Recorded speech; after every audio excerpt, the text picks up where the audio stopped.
Over the last 10 games, the Lakers have had the 6th worst offense in the NBA and shot 33.8% from deep, the 5th worst percentage in the league. So to say they were due for some upwards regression is an understatement, but even with that in mind, their explosion from distance against the Sacramento Kings was almost unbelievable. The Lakers hit 17 threes on Friday, shooting an absolutely blazing 51.5% from behind the arc to wall up the Kings in a 115-94 victory.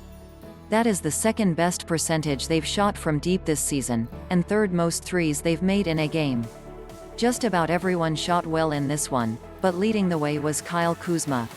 The Lakers' stopgap starter scorched the Kings from everywhere on the floor, dunking, hitting hook shots and gliding into confident jumpers all night. Apparently Luke Walton's presence in the building is something akin to Peds for Kuzma, who flamed his former coach's new team for 30 points. His previous season high? 25. Against these same Kings. There might be something to this theory. Kentavious Caldwell-Pope also deserves special mention. The team's starting shooting guard has caught a lot of flack for his shooting woes and hesitancy to let fly this season, but tonight was the return of Bubble KCP.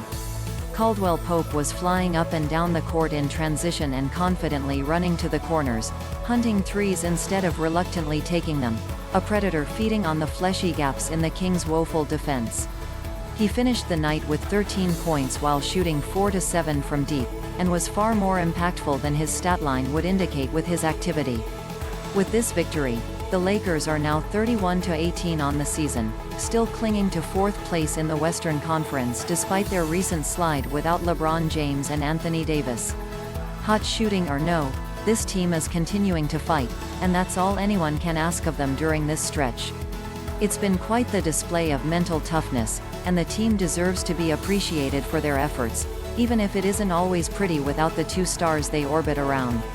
They will now head back to Los Angeles for the second game of this 7-game road trip, in which they will play the Clippers at Staples Center on Sunday.